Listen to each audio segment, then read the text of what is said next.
नमस्कार, मैं सिमरन कौर हरियाणा स्वाभिमान के सभी दर्शकों का एक बार फिर से स्वागत करती हूँ। हमारे साथ जुड़े हैं राजनीतिक विशेषज्ञ, वरिष्ठ पत्रकार एवं हरियाणा स्वाभिमान के संपादक बलराम शर्मा जी। नमस्कार सर। नमस्कार सर, बड़ौदा उपचुनाव के ही टॉपिक को हम आगे बढ़ाते हुए आपसे पूछ रहे हैं कि बड़ौदा उपचुनाव में डॉक्टर कपूर नरवाल जी जो हैं वो कांग्रेस प्रत्याशी इंदुराज नरवाल जी के पक्ष में आ गए हैं, तो उनके इस पक्ष में आने से कांग्रेस प्रत्याशी को बढ़त मिल सकती है? देखिए सिमरन जी, सबसे बड़ी बात यह है डॉक्टर कपूर नरवाल जी का अपने इलाके में एक प्रभाव है, लेकिन पुराने रोहतक में की बेल्ट में कह दीजिए, रोहतक, झज्जर और आपके सोनीपत डिस्ट्रिक्ट में प्रदेश के पूर्व मुख्यमंत्री भूपेंद्र सिंह हुड्डा का अपना एक प्रभाव है। और आज के दिन ये कह दिया जाए कि भूपेंद्र सिंह हुड्डा गढ़, तो कोई हैरानी नहीं होगी। हालांकि दोनों लोकसभा चुनाव में, रोहतक और सोनीपत लोकसभा चुनाव के दौरान वो दोनों दीपेंद्र सिंह हुड्डा और भूपेंद्र सिंह हुड्डा हार गए थे सोनीपत और रोहतक में। लेकिन फिलहाल जो वहाँ की परिस्थिति बड़ौदा उपचुनाव की लग रही है, क्योंकि श्री कृष्ण हुड्डा जी 3 बार वहाँ से विधायक बने थे और उसमें श्री कृष्ण हुड्डा का भी कह सकते हैं, भूपेंद्र सिंह हुड्डा का तो था ही था। एक बाहर से एक आदमी को भेजकर वहाँ से 3 बार उन्होंने विधायक बना दिया। जहाँ तक कपूर नरवाल की बात है, इसमें कोई संदेह और आशंका नहीं है। कांग्रेस प्रत्याशी है अपने इंदुराज नरवाल, उनको काफ़ी बढ़त मिलेगी। और आज की दौरान आज भूपेंद्र सिंह हुड्डा, सांसद दीपेंद्र जी, पूर्व केंद्रीय मंत्री जेपी सिंह, कई दिग्गज नेता डॉक्टर कपूर नरवाल जी के निवास स्थान पर गए। आप सबको मनाने के लिए कि ये एक राजनीतिक होता है, भाई आप लोग आएंगे तो मेरी इज्जत और मान रह जाएगी। वो वहाँ पर आज उन्होंने सहयोग किया और ये कहा कि मैं अपने जनता के साथ और भूपेंद्र सिंह हुड्डा के साथ हूँ। सबसे बड़ी बात है आज की जो हालात और जो बैठक के दौरान जो मुझे दिखाई दी, मुझे कुछ लोगों पर बड़ा आश्चर्य है कि जो 3 रोज पहले, मैं कई दफ़ा कहता हूँ राजनीति में कुछ भी संभव है, कुछ भी हो सकता है। जो 3 रोज पहले भूपेंद्र सिंह हुड्डा के खिलाफ बोल रहे थे, फार्म भरने के ऊपर विचार कर रहे थे कि कैसे फार्म भरवा दिया, कैसे कर दिया, आज वो लोग, क्योंकि एक अच्छे राजनीतिक खिलाड़ी हैं चौधरी भजन लाल जी, जो राजनीति के PhD कहलाते थे, भूपेंद्र सिंह हुड्डा ने उनको भी मुख्यमंत्री की कुछ चीज़ हासिल की तो उनको भी मात दे दी। और आज फिर भूपेंद्र सिंह हुड्डा ने वो काम करके दिखा दिया। जो उनकी आलोचना करते थे, आज वे लोग उनको नतमस्तक होते हुए दिखाई दिए। और मजे की बात तो एक और थी कि राज्यसभा सांसद दीपेंद्र सिंह हुड्डा जब अपने संबोधन कर रहे थे, तो संबोधन के दौरान उन्होंने कहा, वो वीडियो में है, स्पष्ट है वो बातें, कोई अपनी तरफ से नहीं करे, कि महम के जो निर्दलीय प्रत्याशी थे बलराज सिंह कुंडू, उनके बारे में कहा अपने विधायक।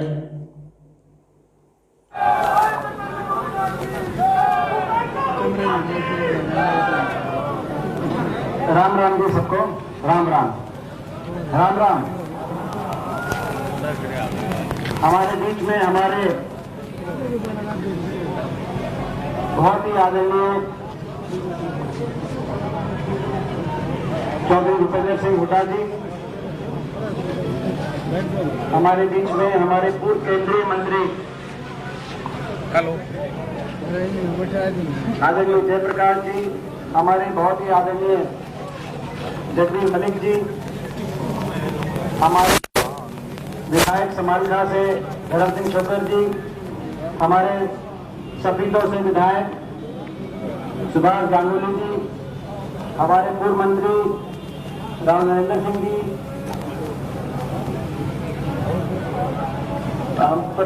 सुरेंद्र नरवाल जी, पूर्व CPS प्रहलाद सिंह लीलाखेड़ा जी, हमारे विधायक महम से भाई बलराज कुंडू जी, सुरेंद्र दहिया जी,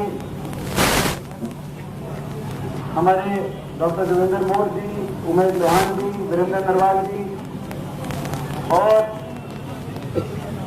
रणबीर नरवाल जी, बहुत से नाम सारे और सारे नाम और नाम भी आगे पीछे दिए गए, इसमें कोई सीनियरिटी की बात नहीं है, जो दिख गया उसका नाम लिया गया है। और हमारे बुलावे पे आप सब हम लोग यहाँ पे जिनका साथ देने के लिए और जिन्होंने ऐसे समय में ऐसा फैसला किया है, इस इलाके का और हरियाणा की जो भावनाएं, इस इलाके की भावनाएं हैं और जो हरियाणा की जो भावनाएं हैं, उत्तर प्रदेश की 36 राज्य की भावनाएं हैं, उनको समझ के उन्होंने हमारा ऐसे समय में साथ देने का काम किया है कि इस साथ से एक राजनीति ने करवट ली है, पूरे प्रदेश की राजनीति ने करवट ली है और यहाँ ये जो करवट ली गई है की गिनती जिस दिन खत्म होगी उस दिन इस खट्टर सरकार की उल्टी गिनती शुरू हो जाएगी। इसकी नींव यहाँ आज इसकी नींव यहाँ पे सबने आप सबकी हाजिरी में आदरणीय नरवाल जी ने इस फैसले से उस नींव को देने का काम किया। मैं क्योंकि आज हुड्डा साहब बोलेंगे, हमारे परिवार के हम सब के परिवार के मुखिया है, वो सारी बात राजनीतिक पहले तो फैसला था कि मैंने तो बोलना ही नहीं, मगर मेरे को कहा तो मैं कहा मैं 2 शब्द जरूर कहूंगा अपनी तरफ से। मैं समझता हूं कि जो चुनाव है, इस चुनाव में हरियाणा का फैसला होना है और यही कारण है, मैं लंबी बात नहीं मगर यही कारण है जो साजिश षड्यंत्र हो रहे हैं, जो बड़े बड़े साजिश षड्यंत्र हो रहे हैं कि किस तरीके से लोगों की भावनाओं को रोका जाए, किस तरीके से ये जो चंडीगढ़ में अहंकार में डूबी हुई सरकार बैठी हुई है, जिस सरकार ने हरियाणा को बर्बाद करने में कोई कसर नहीं छोड़ी। 6 साल हो गए, 6 साल में हरियाणा का सत्यानाश करने में कोई कसर सरकार ने छोड़ी नहीं, हर वर्ग को चोट मारने का काम किया। किसान सड़क पे, किसान आपने पीपली में देखा होगा, किसान तो सड़क पे पिट रहा है, उसकी फसल मंडी में पिट रही है। एमएसपी बढ़ाने की बात होती थी, अब एमएसपी बचाने की लड़ाई लड़ी जा रही है। गरीब आदमी पे सारी जन कल्याणकारी नीतियों को रोककर जो हुड्डा सरकार में चल रही थी, गरीब आदमी पे सबसे ज्यादा आर्थिक मंदी की चोट, किसान पे चोट, कर्मचारी पे चोट, देश में सबसे ज्यादा बेरोजगारी का दर यूपी और बिहार से भी ज्यादा हरियाणा के अंदर। यूपी और बिहार में से लोग यहाँ पे काम करने आते थे, वहां से भी ज्यादा बेरोजगारी का दर हरियाणा में। तो हरियाणा का चाहे नौजवान हो, किसान हो, कर्मचारी हो, छोटा व्यापारी हो, हर वर्ग परेशान। ये फैसला जो बड़ौदा देगा, ये फैसला इस सरकार के खिलाफ अविश्वास प्रस्ताव यहाँ बड़ौदा से पास होगा। ये रेफरेंडम है और जिस दिन ये अविश्वास प्रस्ताव यहाँ से पास हुआ, वो विश्वास प्रस्ताव बड़ौदा में नहीं रटेगा, वो चंडीगढ़ तक पहुंचेगा और चंडीगढ़ में बदलाव लेके आएगा, आखिरी सरकार लेके आएगा। तो ये इस बात की लड़ाई है और इसीलिए साजिश षड्यंत्र रचे जा रहे हैं, बड़े बड़े साजिश षड्यंत्र। चुनाव में आपने देखा होगा, जब लोकसभा का चुनाव हो रहा था तब भी हम एक बात कहते थे कि बीजेपी को एक ही डर था, 75 पार कुछ नहीं था, 75 पार 80 पार कुछ नहीं था, बराबर की लड़ाई थी। अगर एक भी लोकसभा सीट जीत जाते, चाहे रोहतक की बात थी, चाहे सोनीपत की बात थी, उसी दिन इनकी सरकार की उल्टी गिनती शुरू हो जाती। मगर साजिश षड्यंत्र रचे गए, सत्ता का दुरुपयोग किया गया, रोहतक में लोकतंत्र की हत्या की गई और उस जन भावना की आवाज का गला घोटा गया और उसके बाद मीडिया में प्रचार कर दिया 75 पार 80 पार। वो तो लोगों को उस प्रचार में पूरी बात समझ में नहीं आई। उसके बावजूद जो पार्टी 80 सीटों पे आ गई थी 90 में से, वो 40 पे सिमट गई। उनको जब बैसाखियों की जरूरत पड़ी तो जिन लोगों ने कहा था बीजेपी को जमुना पार पहुंचाएंगे, जेजेपी पार्टी ने कहा था कि नहीं कहा था जमुना पार, वो मिल गए 75 पार और उनको बैसाखियां देने का काम किया। उनकी इससे ज्यादा राजनीति में विश्वासघात लोगों के साथ नहीं हो सकता कि वो इस बात की लोग बीजेपी को बाहर करेंगे और जिस दिन गिनती हो जाए उसको सबसे जाके पहले जाके समर्थन देने का काम करो। इस बात का बड़ौदा का जनादेश इस बात का भी फैसला करेगा कि वो जो फैसला लिया था वो फैसला गलत था कि सही था, ये फैसला भी बड़ौदा के अंदर होना है। तो इसमें इस चुनाव में इसीलिए बहुत ताकतें लगी, साजिश और षड्यंत्र करने पूरी सरकार लगी है। मैंने तो देखा है किस तरीके से सारी षड्यंत्र इन्होंने की लोकसभा चुनाव में, हर तरीके से धन बल, सत्ता बल, हर चीज का प्रयोग करेंगे चुनाव में जन भावना को रोकने के लिए। तो मैं जो हर चीज का प्रयोग करेंगे, मगर हम सबको समझदारी के साथ और उसमें